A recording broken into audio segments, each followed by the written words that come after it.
Pourquoi vous pensez qu'il y a une éducation sexuelle si différente chez les garçons et chez les filles, qui mène finalement à une représentation et au fait de vivre la sexualité de manière parfois pas juste différente, mais parfois opposée? Bah déjà la réputation. Un mec qui collectionne les filles, c'est un don Juan, un beau gosse. Une fille qui prend du plaisir avec deux mecs, ça va déjà être une traînée ou une salope ou une fille facile ou une fille de mauvaise famille. Donc déjà la réputation, elle est tellement lourde. Vous avez une règle d'or en psychologie. Que vous soyez d'accord avec cette idée ou non, le meilleur prédicteur d'un comportement futur reste le comportement passé. Et c'est valable aussi bien pour les femmes que pour les hommes. Je vous ai dit qu'on est dans une dynamique de compétition entre femmes, avec l'objectif de nuire au succès reproductif des rivales. Elles vont évidemment s'attaquer aux critères qui mettent en valeur une femme en tant que partenaire à long terme et qui comptent pour les hommes. Bah, écoutez-les. Est-ce que tu pourrais te mettre en couple avec quelqu'un qui a eu beaucoup de partenaires sexuels? Non, red flag. Red flag. Non, moi c'est red flag. Red flag. Red flag, red flag, red flag, direct. Red flag. Ah oui? Ouais, de ouf. C'est bon. Carrément, bien sûr. Parce que pour moi, la quantité ne veut pas forcément dire la qualité. Oui, ça me concerne pas, oui. Après, si ça se voit, puis qu'elle a vraiment la touche démontée. Mais c'est impossible que t'aies ça. Non, si j'ai lu que c'était impossible, ouais. Mais oui. Moi, je pense qu'on a tous des casseroles, donc voilà. Après, si c'est rangé, il est sincère et fidèle, why not? Non, c'est chaud, hein. C'est chaud, red flag. Pourquoi ça te ferait sentir comment? Je sais pas, t'as l'impression que tu passes après beaucoup, hein. Question d'image de soi et de fierté un peu. Pour moi, une femme qui a couché avec énormément d'hommes perd de sa valeur au fil du temps. Bah, moi, ça me dérangerait dans le sens où il a vu toute la Terre, c'est bizarre, je peux pas. Bon, si on fait un petit bilan, sur la trentaine de personnes qu'on a interrogées, être en couple avec quelqu'un de vierge, ça dérange personne. Par contre, une personne sur deux ne pourrait pas sortir avec quelqu'un qui a eu beaucoup de partenaires sexuels. C'est aux hommes de choisir et d'avoir leurs propres critères concernant les femmes. Tout comme nous, les femmes, nous avons aussi de nombreux critères pour choisir un homme. Pourquoi? Je pense que l'homme et la femme fonctionnent très différemment aussi. Voilà, exactement. Merci Alexandre. Cela dit, pour moi, c'était aussi un critère important, la réputation. Donc vous voyez? Par contre, pour toutes les belles et jeunes femmes qui sont sorties avec Leonardo DiCaprio, ce ne l'était visiblement pas. Hein.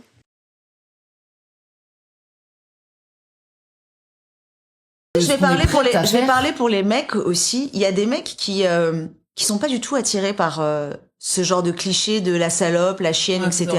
Et qui se retrouvent en fait finalement eux aussi dans un rôle du gars qui va te prendre en levrette, à te rattraper par les cheveux, mais il est vraiment mal à l'aise parce qu'en fait c'est un mec qui est plutôt tendre, qui a plutôt envie de faire des câlins, qui a plutôt envie d'être de te faire l'amour et donc du coup ce côté un peu bestial, bah peut-être que ça lui plaît pas aussi et donc du coup alors c'est un fiasco pour les deux, tu vois. Ouais. On va reprendre le cadre théorique du début. Parce que maintenant, on va aborder un sujet très important. Comment le féminisme est en fait un mouvement anti-homme. Elle parle des hommes dans la vidéo. Vous avez entendu, il est vraiment mal à l'aise parce que c'est un mec plutôt tendre qui a plutôt envie de faire des câlins. On sait que les féministes passent leur temps à critiquer les hommes, notamment en qualifiant la masculinité de toxique. Ce qu'elles sont en train de faire là relève de la compétition intrasexuelle féminine, parce que ça détruit les préférences de choix des femmes.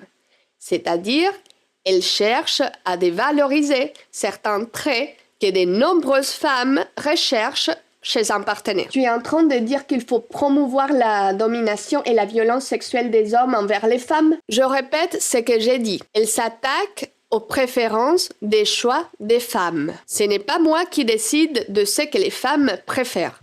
Des hommes grands, dominants, protecteurs, généreux, avec un statut social élevé. Est-ce que vous connaissez ces deux livres-là? Celui-ci, j'imagine que oui. Les secondes, peut-être un peu moins. Ce livre analyse des milliers de recherches sur Internet, des clics et des données de consommation des contenus sexuels afin d'étudier ce qui attire réellement les hommes et les femmes. plutôt que ce qu'elles déclarent dans les sondages. Puisque pour les femmes, le porno prend souvent la forme de romans, regardons donc quel genre d'homme y fait fantasmer les lectrices. Il donne ici les professions les plus courantes des héros dans plus de 15 000 romans d'amour. Voilà. On a médecin, cowboy, chef d'entreprise, chevalier, chirurgien, garde du corps. Pas mal celui-là, garde du corps. Voilà, vous avez compris. Après, on a toute une série de romances paranormales avec des sorcières, des loups-garous et bien sûr des vampires. Ces hommes surnaturels sont les alphas parmi les alphas. Et cette idée est centrale ici. Quand il s'agit des préférences des femmes, elles ne recherchent pas forcément un homme gentil dès le départ. Elles veulent plutôt un homme alpha qui apprend à être gentil avec elles, un peu comme une noix de coco, dure à l'extérieur, mais doux et sucré à l'intérieur. Voici un autre exemple en dehors du domaine sexuel. Tu pourrais sortir avec une meuf plus grande que toi? Ah non, je peux pas. Ouais, non. Non. Non. Et être en couple avec un mec plus petit que toi? Bah non. Non, je pense pas. Non, je pense que ça me bloque. Enfin bref, est-ce que la taille, ça compte vraiment en séduction? Il y avait toujours ce petit goût amer. Je me sentais même pas un homme, je me sentais vraiment le petit garçon. Typiquement avec ma copine, c'est la première fois, vraiment la première fois que quand je suis en couple, je trouve qu'on va bien ensemble. Je parle de ma copine, tu vois, qui fait genre 3 cm de moins que moi. Genre vraiment, j'ai l'impression que s'il lui arrive quoi que ce soit, je peux être là pour elle. Tandis que je peux pas avoir ce sentiment pour des femmes qui sont plus grandes. La même chose de pourquoi aussi je préfère les gars plus grands. Parce qu'en fait, genre quand ils te prennent dans les bras, tu te sens protégé, tu te sens dans un cocon. Que si c'est toi qui prends, enfin dans mon cas c'est moi qui prends, mais en fait j'ai l'impression d'être une maman et c'est justement, je pense, c'est ce truc un peu qu'on nous a un peu toujours finalement inculqué, c'est que c'est doit y avoir une différence de taille. Ok, pause. Ce qui est assez frappant, c'est qu'en 2024, il y a encore ces clichés qui restent bien ancrés quand il s'agit du couple. Il y a des sociologues qui parlent même d'assortiment physique des couples. En gros, pour qu'un couple soit bien assorti socialement, le mec doit forcément dépasser sa meuf, genre pour la protéger. C'est comme si en fait la taille du gars était son badge de virilité. Du coup, quand c'est la meuf qui est plus grande, ça casse les codes et ça passe moins. Il y a encore ces clichés qui restent bien ancrés quand il s'agit du couple, dit-elle. Est-ce que vous savez si elle est en couple et combien mesure son copain? Je sais pas, moi je pose simplement la question. Il est bien, chérie. Il est très bien pour toi. Je vous avais déjà parlé de l'accouplement assortatif dans une autre vidéo. Ce n'est pas exactement ce qu'elle décrit ici avec son « pour que le couple soit bien assorti socialement », blablabla. Non. L'accouplement assortatif désigne plutôt le fait que les personnes ont tendance d'elles-mêmes à choisir des partenaires qui leur ressemblent, notamment sur certains aspects comme le physique ou encore le niveau d'études. Ce que je pense devrait plutôt être une bonne nouvelle, parce que ça signifie qu'il existe probablement quelqu'un qui correspond à chacun. Même le gars dans la vidéo le dit, il est heureux parce qu'il a trouvé une personne qui lui correspond. Et la fille, malgré le fait d'être très grande, souhaite elle aussi trouver un homme plus grand qu'elle. Mais non, voilà qu'il faudrait déconstruire ces clichés, surtout pour les autres femmes évidemment. Pour revenir à l'idée que le féminisme est un mouvement anti-homme, mais dont l'objectif est en réalité de nuire à la reproduction des autres femmes, il faut comprendre que l'étiquette de toxique est souvent attachée à des aspects de la masculinité que les femmes devraient en réalité rechercher chez un partenaire de grande valeur. Bon, je ne dirai pas tous les aspects car il existe évidemment aussi des comportements réellement mauvais. Mais la plupart des comportements masculins normaux auxquels cette étiquette de toxique est appliquée correspondent exactement au type de comportement masculin que les femmes devraient rechercher chez un partenaire de grande valeur. Et donc, ça fausse les choix des partenaires des femmes. Les hommes qui sont socialement dominants et socialement agressifs font d'excellents pourvoyeurs et d'excellents protecteurs. Pourtant, toute forme de dominance sociale ou d'agressivité exprimée par les hommes est complètement diabolisée et qualifiée de toxiques. Voici leur stratégie. Pousser les femmes à choisir des hommes peu masculins, même lorsque leurs instincts leur disent « Non, ce n'est pas la personne avec laquelle tu devrais te reproduire ».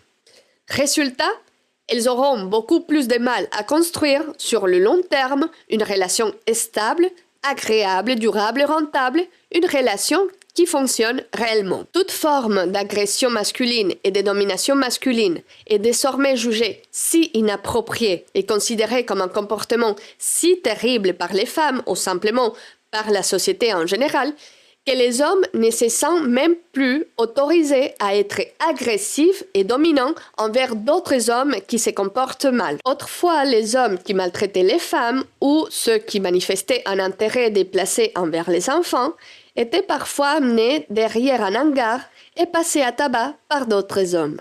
Après ça, ils ne recommençaient généralement plus, ou du moins ils réfléchissaient très sérieusement avant de recommencer. Ce genre de choses n'arrive tout simplement plus aujourd'hui, parce que les gens sont aussi, voire plus, préoccupés par le fait de diaboliser les comportements consistants à amener quelqu'un derrière un hangar et à les battre, que par le fait de diaboliser les comportements qui auraient dû être contrôlés dès le départ. Bon, vous connaissez mieux que moi la pensée régnante à présent. Cette phrase, c'est de la récupération. Je vous laisse ici l'image qui l'illustre parfaitement. Nous avons encore « on est gentil »,« on reste gentil ».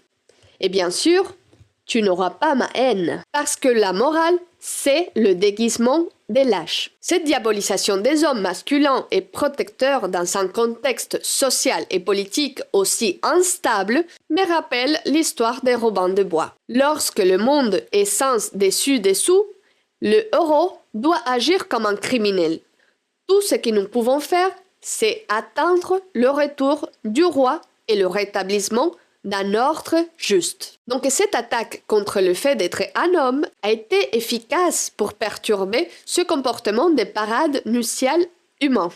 Ça a été vraiment efficace. Parce que pour beaucoup de jeunes hommes, il existe une véritable peur de mal agir avec une femme ou d'être perçu comme déplacé. Le problème, c'est que la séduction est rarement simple ou parfaitement explicite. Elle repose souvent sur l'ambiguïté, la subtilité, les sous-entendus et le fait de tester progressivement l'intérêt de l'autre. Les relations humaines sont donc extrêmement complexes. Pour un jeune homme inexpérimenté, il peut être difficile de distinguer ce qui relève d'une tentative normale de séduction de ce qui pourrait être perçu comme un comportement inapproprié. Distinguer clairement ces deux choses n'est pas toujours évident, surtout lorsqu'on manque d'expérience et de confiance dans les interactions amoureuses. Cette confusion s'accompagne parfois de peurs bien réelles, notamment celle de franchir une limite sans le vouloir ou d'être accusé d'avoir eu un comportement déplacé. Et on sait que les femmes, pour la plupart, ne vont pas initier ce type d'interaction. Donc si vous pouvez empêcher les hommes de les initier, ça contribue largement à les empêcher d'avoir lieu. Bon, il faut toutefois préciser que ça ne concerne pas vraiment les psychopathes, qui de toute façon ne cherchent pas réellement à établir une relation avec une femme, mais plutôt à les utiliser. Mais non, mais en tout cas, c'est vrai que je te rejoins et je trouve ça assez dingue, en fait, de mettre les chiffres en perspective. D'un côté, il n'y a jamais eu autant d'hommes et de femmes seuls, et d'un autre côté, il n'y a jamais eu autant de désir de rencontre. Donc en fait, je me dis, qu'est-ce qui ne va pas dans l'équation ? En tout cas, on a comme résultat un environnement social extrêmement hostile à la reproduction. Je voudrais vous montrer quelques vidéos pour illustrer, encore une fois, la pensée incohérente des féministes. Écoutez. On le pense, c'est que finalement, en fait, le violeur, c'est pas ni un psychopathe, ni un SDF, ni un mec qui a passé ses papiers qui parle pas français. Le violeur, il peut être partout, pourquoi en fait. est-ce que c'est la question qui divise en ce moment sur Internet. Would you rather be stuck in a forest with a man or a bear? Bear. Man is scary. With a bear.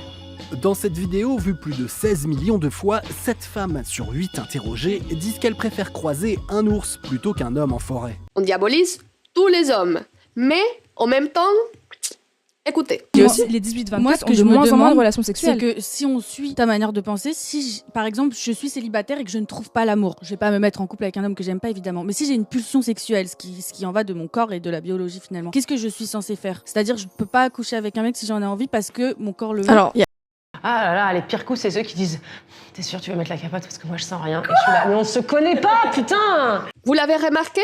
On nous dit à la fois que les hommes sont si dangereux qu'il vaudrait mieux être seul avec un ours, tout en encourageant les femmes à rentrer chez ces hommes et à avoir des relations sexuelles avec eux.